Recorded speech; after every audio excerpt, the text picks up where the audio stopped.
welcome to our final episode of Spilling Ink for 2016, the talk show that takes you behind the book to meet the authors and indie professionals in the indie publishing industry. This week we've got David as our co-host today. Hey David, how you doing? Hey, what's up everybody? You ready for Christmas? Oh yeah, I'm always ready for Christmas. Yeah, little one's got lots of gifts already. Oh yeah, she was helping me wrap presents today for mommy, but can't tell anybody what it is. So. Oh, that's so sweet. Yeah. I love that. I love when the little ones try and help. And then they usually spill the beans though. Yeah. Cutest thing that she did, she wrote a letter to Santa today. Aww. It was so cute. Oh, that's sweet. Now what does she want for Christmas? She wants a barn toy. A little toy barn that we saw in Barnes & Noble the other day. We were shopping. And she wanted it, but it was like a huge toy. And we were like, no, Christmas is around the corner, so we didn't buy it for her. And then she wrote her letter to Santa. Very cool. Now Santa knows what to bring. Yep. All right. Well, we'll talk more about Christmas in a bit. We do have some authors to introduce this week. I've got two new authors that haven't been on the show before to introduce you to. Our first one is J.E. Taylor. Do you want to go ahead and tell us about your books? Hi, you can call me Jane, and I write a lot of paranormal suspense. That's pretty much my niche. It goes into romance. It also goes into some of the erotic zones. And I have like 25 books online right now, a bunch of different series. I started with the game series, which is erotic suspense. And then I went into the Steve Williams series, which is an FBI agent that actually has a little more supernatural tendencies. And then I went on beyond that to the Ryan Chronicles series, and that's about angels and the devil and things there. So I really enjoyed the Ryan Chronicles. That was a good series. Thank you. And I actually was lucky enough to beta read one of those for you. I kind of felt honored there. Yep. I think wasn't it Angel Fire? Yes. Yes, yeah. I loved it. I'm so horrible to my characters. But it was a good read. I can see why you're so popular. Well, thank you. I have another series that I wrote a while ago with my son when he was 12. So 12, 13, and 14, we wrote 3 books in his series, which was a lot of fun. He's upstairs playing games right now. You wrote it with him as a co-writer? Yes. Oh, that's really cool. The Death Chronicles. It's about the son of death, and he has such an incredible mind, and it's wonderful that he wants to write too. So I taught him a lot. Cool. Following in mommy's footsteps, then. I hope so. All right. Well, you know what? Talking about collaborations is something we're going to do on tonight's show. But before we jump into that topic, let's go ahead and introduce our other author of the week, Chuck Buda. Okay. Well, I'm Chuck Buda. I'm a horror author, but I like to think that I come at the horror genre from a thriller perspective. So I like to make sure that the suspense is heightened and the chapters kind of turn quickly like a thriller. So that's how I come at things. I'm fairly new. I've been writing for many, many years, but I have only been published for the last year and a half or so. And I have 3 series that are out. The first one was called the Debt Collector series, which is basically a dark psychological thriller about money and financial issues, which I think is apropos in the economic times that we've lived in. The other series I have is actually a supernatural Western series. So I kind of built a mythology around Wyatt Earp's illegitimate son that he doesn't know he had. And that's a cool series where Wyatt Earp's son battles, lots of supernatural monsters, and it has a disabled boy in it that's his sidekick, which I really like that character. So that's a fun series. I also just started a post-apocalyptic dystopian zombie series, so I threw my pen into the ring with a lot of other people, really just because I'm jealous of Jay Wilburn, who's an author friend of mine. He does the Winter of Zombie and Summer of Zombie blog tours on Facebook, and I was just so jealous I was never included that I decided to start writing zombie books so I could try and get in there. I guess the last or the newest series that I have, the first book is actually coming out Monday. I don't even know how to describe it. It's a Gushers series, so it's based on vampires without vampires. So it's my Seinfeldian approach to True Blood. So it's like True Blood on steroids. There's tons of sex and buckets of blood, and I have no idea how my readers are going to deal with it. So we'll see. That sounds insane, dude. Yeah, I'm a little nervous. I have to admit, I don't know how it's going to, go over, but I'm an artist. I speak to, whatever comes out and let the chips fall where they may. So have you guys have written a ton of work that maybe some people might recoil at, in the sense of, maybe graphic sex or graphic violence. How do you respond to, like, let's say a reviewer who says, oh, this was too much for me? How would you respond to that? I'm sorry. Sorry, not sorry. I'm sorry. Here's something else that might be better for you. Yeah, I have my first series, the game series, especially survival games, is pretty risque and violent. And I've gotten, either people love it or people hate it. And it was really tough for me to write. And I figured that was my first book that I ever wrote. And I figured if I could let my father read it, I could let anybody read it. Nice. And my dad is actually now one of my biggest fans. So, he's got all of his friends reading my stuff. And that's the only book we told my mom that she can't read. How about you, Chuck? that's cool. Yeah, I like that. Thanks. Oddly enough, I haven't gotten any complaints yet, but that's probably just because I'm new enough that not enough people have gotten angry at me. But I do expect it with the new one that's coming out with all the blood and sex. And my first series, The Debt Collector, I had, children in jeopardy. So I really expected to get some hate mail on that because some bad things happened to kids and nothing yet. So it's coming. I know it's coming. How about you, Katie? How do you respond to people that say, oh, this was too much for me? I don't know. I suffer from the same thing that a lot of artists suffer from, and that's that fragile ego. We pretend it doesn't bother us on the outside, but inside we're like, I'm never writing again. Maybe I don't know. It depends. I'm just too old to think that way. On my last book that I just finished, I actually had to do a lot of revision on it because I had sent it out thinking, oh, this is perfect. And all of my beta readers had hateful things to say about one character. And so, as injured as my ego was, I had to go back and fix it. And I'm actually glad that they told me this before I sent it out to the world because, if they hated it, there's chances where there were more people that would have hated it if it had gone public. Excellent. Yeah, Good responses all around. I think writing in the horror genre, I kind of go in expecting people to get upset. I think in my genre, or you hate it, there's probably not too many middle ground readers. So I can't say I don't worry. I do worry about what they think, but I don't think that people's feedback would change the writing. The story has to be told in a certain way, I think so. I've been that. And you're always going to get bad reviews. Even the best books out there have bad reviews. And that's kind of like the balm you tell somebody when they say, oh, I got a 1-star review. It's like, go read the classics. Look at their reviews. Right. We've There's discussed that before. We've discussed that before on the show. But it's like, on one hand, I feel as though, like you said, writing for the horror genre, it seems a little bit more accepting of stuff like that, because people would come to expect a bit of it. But on the other hand, I feel as though people are a little too knee-jerky sometimes, like a little bit too sensitive or delicate. True. Ultimately, I think is as a creator, you got to be true to what you believe the story, how the story should unfold, regardless of what backlash you think will come from that. What do you guys think about that? I think that's. I'm sorry. I'm just jumping in. Sorry, Chuck. That's okay. I think that's true.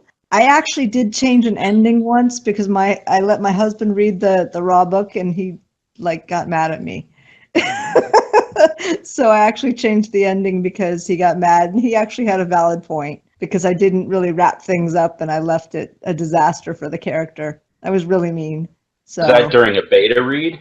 yeah, I let him. I was gonna Go say, ahead. I think that's okay. You know, I would be willing to make changes with a beta read, but once the work is out there, I guess people can leave their bad reviews. So Yeah, as a publisher, I've actually made somebody change their ending once before too, because it was so, yeah, it didn't wrap anything up, and I said, you can't do that to your fans, not the way you did it. That's a good point, though. If your book in the beta stage isn't complete, or as complete as it could be, that's when you can really dig in and make stuff shine. That's kind of the point of it. It's not just corrections. It's maybe this is weak. Maybe you should expand upon this. Maybe you should change this to make it make more sense. That's the perfect time for things like that to happen. Right. And if it's minor story tweaks or adding an ending, things like that, that's to be expected. That's the same thing that happened to me in the last story that I finished.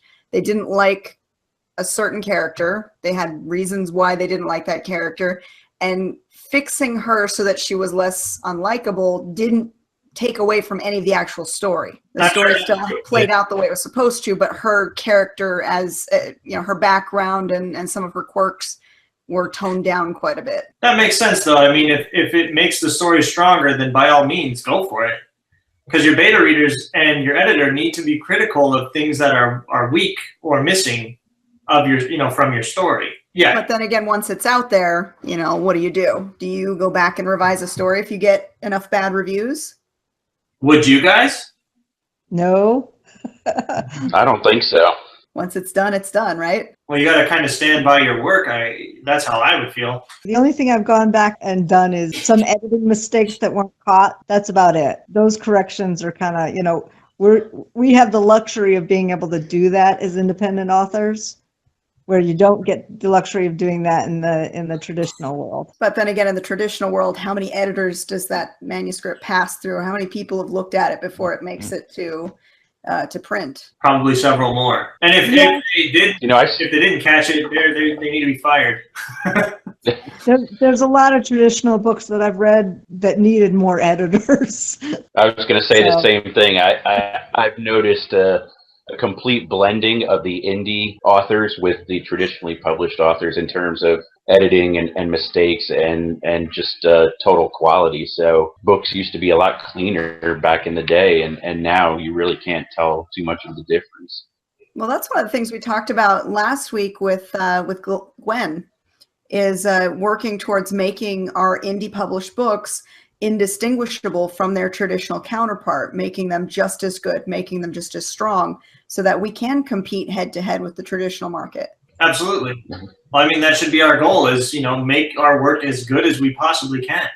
And I think indie publishing, and especially in the last 5 or so years, has just gone leaps and bounds into creating really, really well-crafted stories that have good editing, that have good cover art, and that have a good marketing approach too. Marketing has changed since even I started in 2010.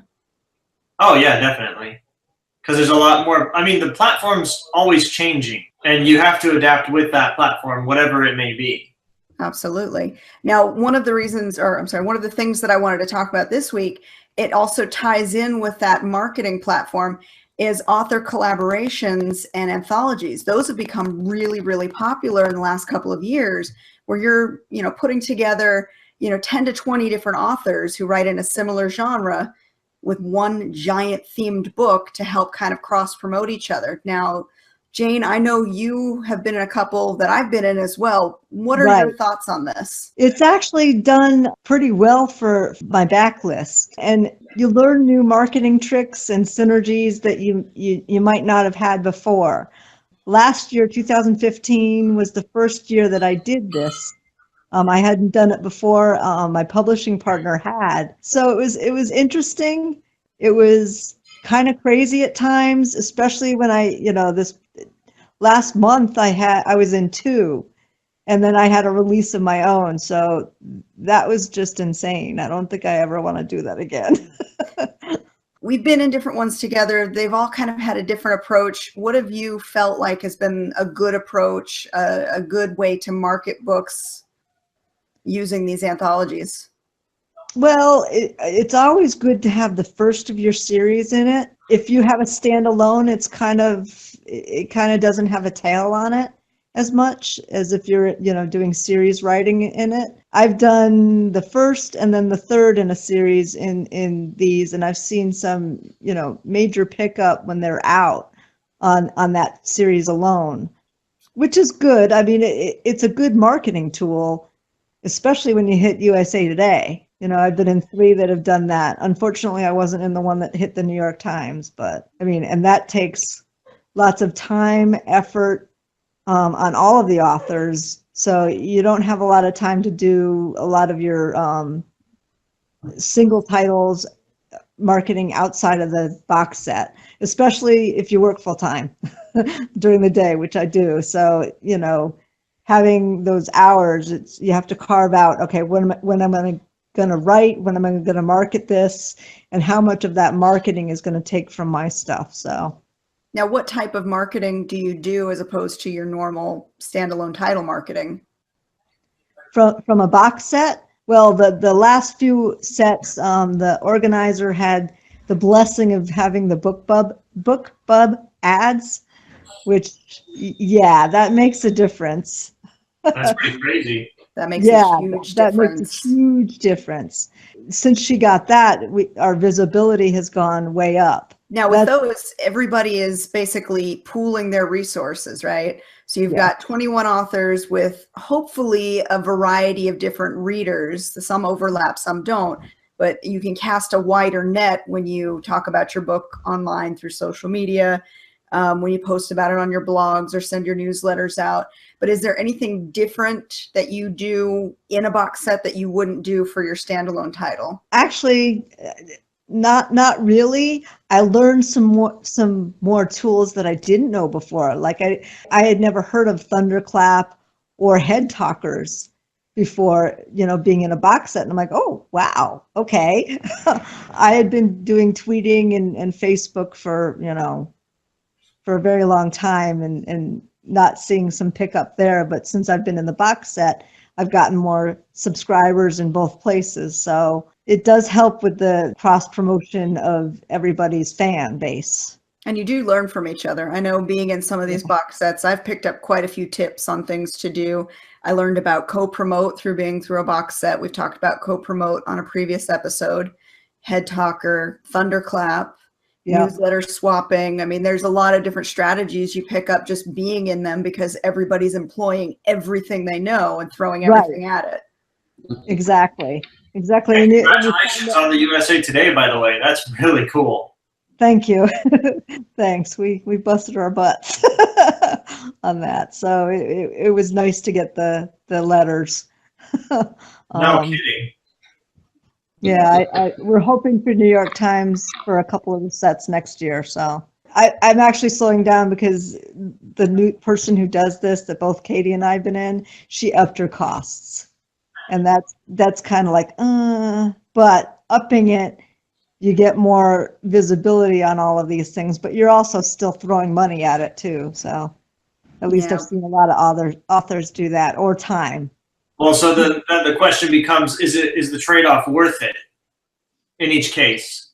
That's what you got to think about when you're approaching one, I'm sure. Right, and it made us understand, or one of the things I've learned is what is needed to get on the lists. Okay. You have to have 500 sales at Barnes & Noble, 500 or more sales at iTunes, and then thousands at Amazon in order to even be considered. So if you're in KU all in, you're not even going to be looked at from the lists, which I didn't know that. That's an interesting point. I had no idea. Chuck was mentioning earlier to us that he has applied to several, and some of them have passed him up, which is kind of ridiculous. I didn't realize that they could be so choosy. But what about your experiences with them, Chuck? Yeah, initially I just thought neurotic writer. I said, well, maybe my stuff's just not good enough, but I spent a lot of time with some author friends and who I consider to be, you know, upper echelon authors, and they let me in on the fact that they've been a bunch of anthologies themselves. That I found that very surprising, but at the same time, it's comforting to know that the editors are being very selective. So when you do get into the publication, you know that it's top-notch quality authors that are involved along with you. So yeah, I haven't been fortunate enough. I've only had work accepted to one publication, which has since gone under and is no longer available. But you know, I keep trying.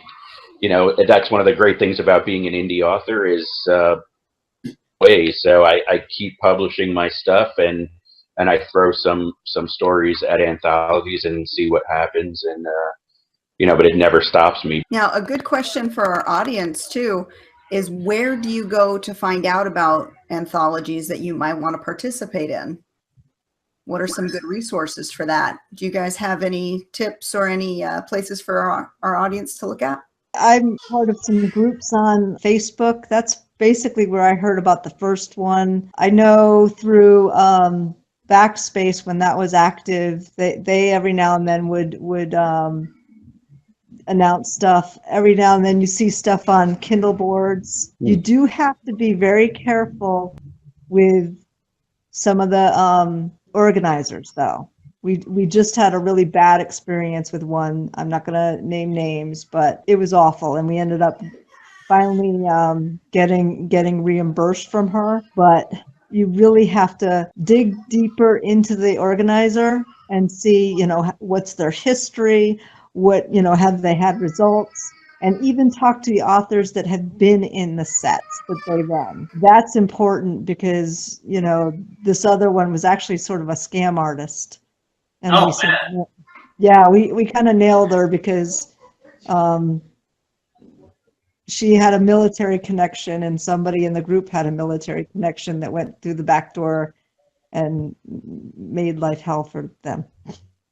So that sounds like an interesting story all on its own, though. That sounds like a conspiracy story. I'd like to hear that.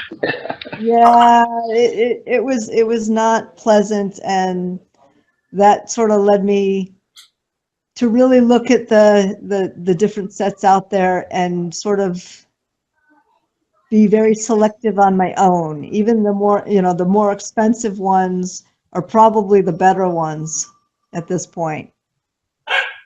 Now, I have to, you know, agree with you there. Even though some of them are cost prohibitive because they are too expensive sometimes for the budget, usually the box sets that ask you for a buy-in and specify what that buy-in's for are using that money towards cover art to make sure you've got a beautiful cover, towards advanced marketing before the book even comes out, you know, securing ad space, things like that that are going to help your book once it gets out there. The free ones, I've done a few, and quite honestly, it's more like just throwing your book in the trash because they put the set together. There's no marketing. The cover art isn't, you know, really there. And your book is basically held hostage for whatever the term of that contract is. Right. This is a good warning for people. I'm really happy that we're talking about this because hopefully it will prevent people from getting screwed over in the future. Yes, absolutely. And it's sad that it does happen. There's some very reputable box set coordinators out there, and then there are some who just, you know, play on people who want to join into a figure it's a fast buck, you know. Yeah. And that they don't have to do anything, or they, you know, they're taking a what seems to be a nominal fee up front, the low cost ones, and you find out why they're low cost because they really don't know what they're doing. You know, I do the same. I find out about a lot of stuff through the Facebook groups and really word of mouth with my other author friends, and who do screw others over. The word gets around because I've heard scam artists too through my author friends. So that's kind of one of the cool things about is we're all kind of helping each other, and so people talk. So people will point out the box sets and anthologies that you want to be a part of, but they'll also point out the ones to avoid. So community, and I've had nothing but tremendous help from all the authors that I've spoke to. So yeah, and I was just about to say Yeah. that echoes a theme that we've talked about many times on the show, is reaching out to your author community.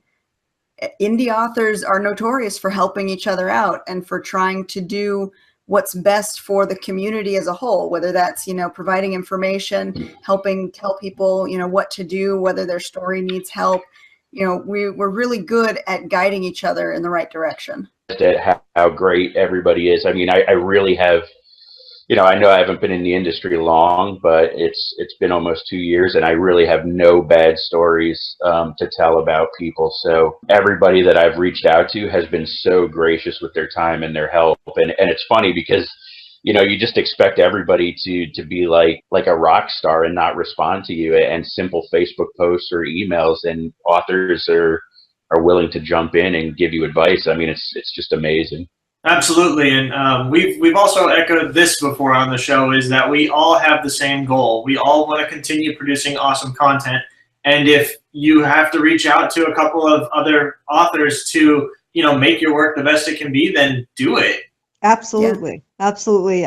You know, for years before I started getting published, I was actually, you know, on a site that backspace.org. And it was a bunch of traditional published authors that were helping all of us new authors coming along. And this was actually before the real big indie boom. So I've been lucky to be associated with a bunch of traditional authors and indie authors that help each other. You know, you do have the very few that are, you know, obnoxious, but 99.9% 99.9% of them have been fantastic. So, that's wonderful to hear. That's really cool. Yeah. It's true. And a lot of times when you make a friend in the industry here, they're your friend for life. I know right. I've been friends with, you know, Jane, I've known you for a long time through Wilson, actually. Right. Of course. Yeah. And I've known Wilson since before I even hit publish on my first book. Right. You know, and you make those connections and you stick together. And I know I send you messages at random all the time. I just need an extra pair of eyes on this. Can you just tell me? Absolutely. What do you think? You know? And to be honest, when I'm at my day job, when I get those, I'm like, yay, something fun. Can we dig a little bit more into the specifics of your guys' influences, your inspiration? Like, you know, I see Chuck's work, for example, and I'm thinking of like classic horror movies, you know, stuff like George Romero stuff. Can you maybe divulge a little bit of, you know, the history of your guys' work really quick? Yeah, my influence with horror started, you know, as a little boy sneaking out of my bedroom when the babysitter would watch Creature Feature, you know, on, I don't know what channel it was back in the 70s, but I would sneak out of my room and movies over the top of the couch without her knowing. So that's where, yeah, that's where that started. I think I was like 7 and I saw The Birds. So still to this day, I'm deathly afraid of birds, believe it or not. But, you know, as far as writing, horror genre, there's 2 camps. You either grew up with Stephen King or with Dean Koontz, and for me it was Stephen King. You know, so I did the Stephen King route and H.P. Lovecraft, and then I discovered Edward Lee and his extreme version of horror, and so I'd like to think that my writing has a little bit of all of those people in it, but try to do my own thing. So I think the influences are, if at all, but there's just so many great, I mean, I could list probably hundreds of authors that I love in the horror genre. So it's, I think everything I read contributes on some level to my craft. Did you ever watch that movie, Critters? It was like Critters 1, Critters 2, and Critters 3. All of them. Oh my God. My brother, he's 10 years older than me. He would babysit me when my parents would go out of town. And it wouldn't stop me from watching these movies. And he would do movie marathons with his friends. And one weekend he did the Critters movie marathon. I didn't sleep that whole weekend. Oh, man. Wait, is that why you're afraid of zombies? I can remember being a little kid in my room and something fell off the top of the closet. And that was it. Cover over the head, stiff as a board the rest of the night, just waiting for the little fur ball to just eat my flesh alive. Ah. Yeah, it's probably where my fear of zombies started. I bet.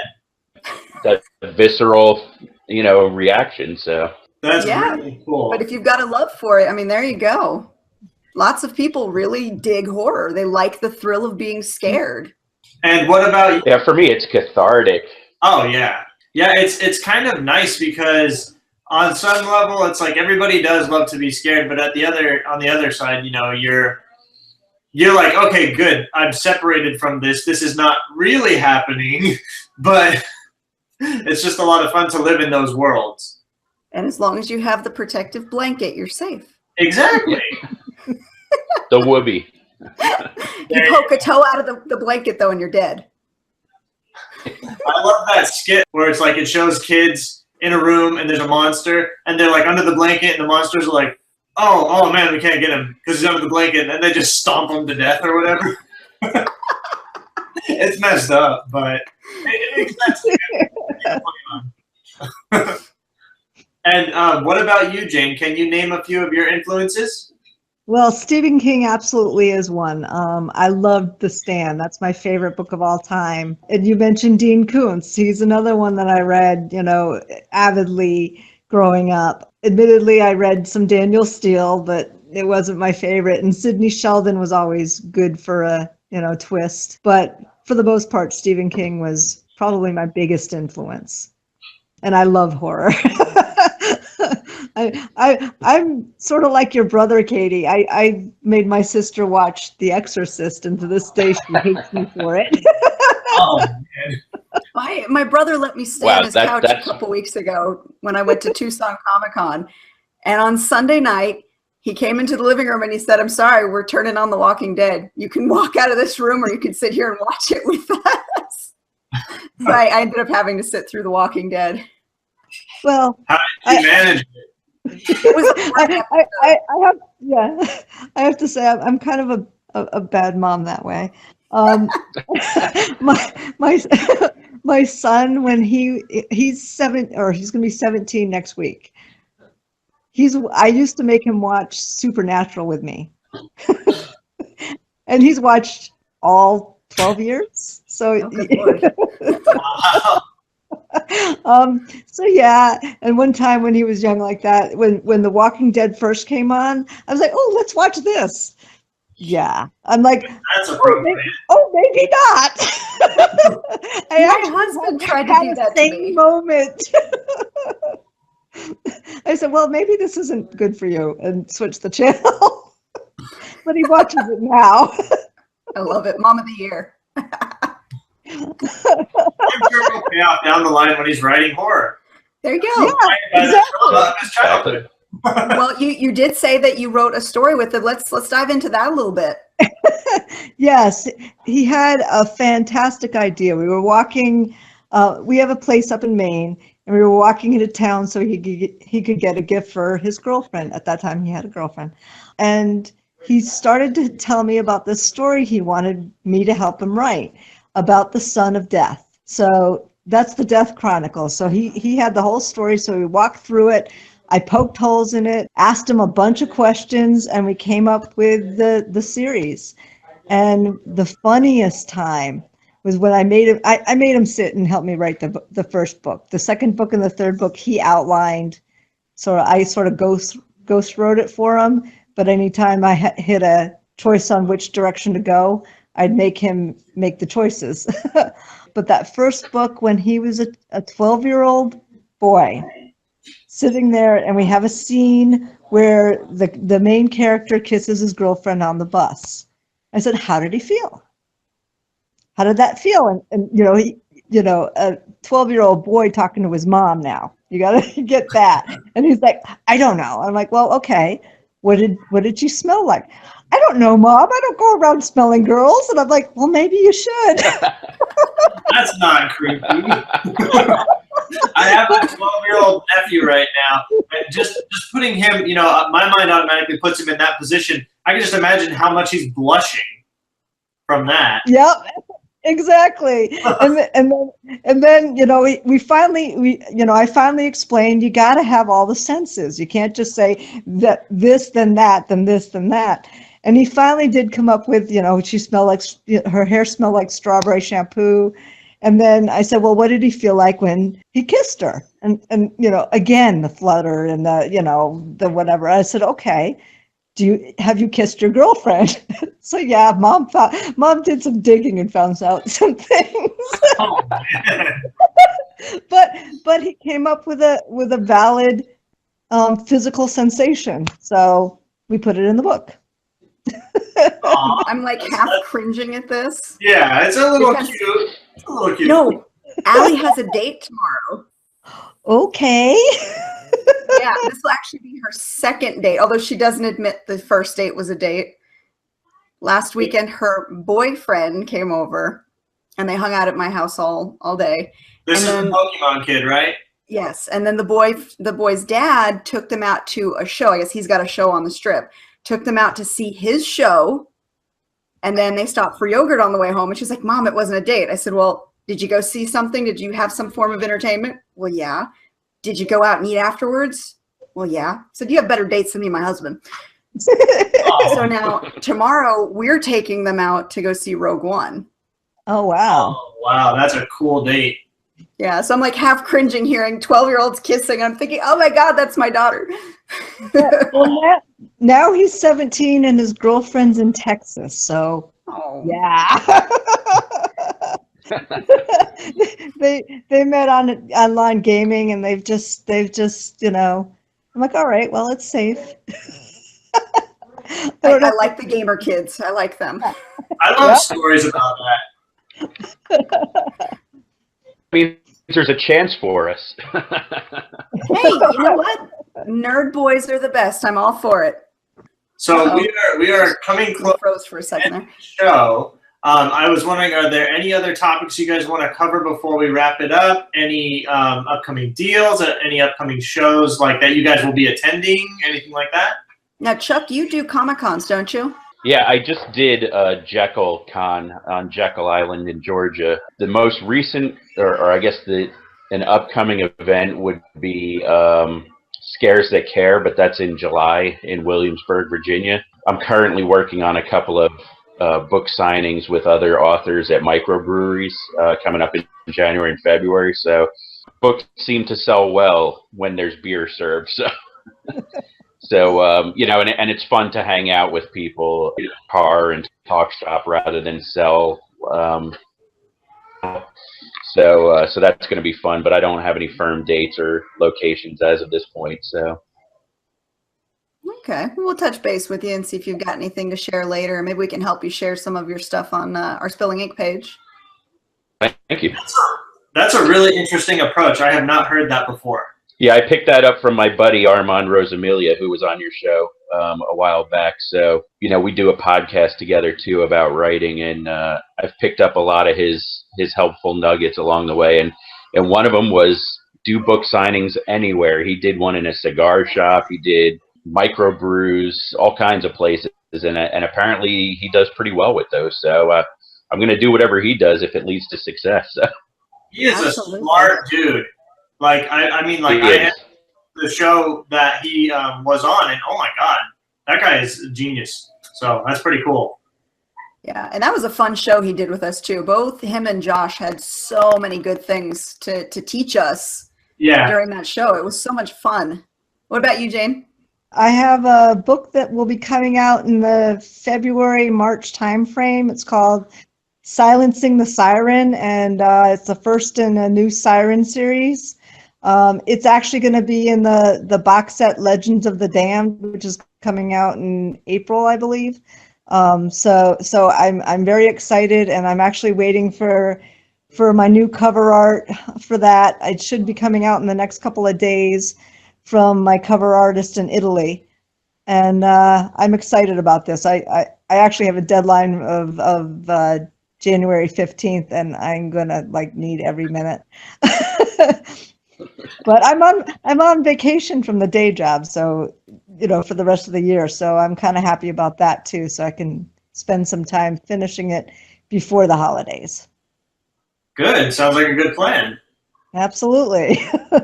Yeah, get a lot of writing time in there. Yes. Well, my husband does work stuff still.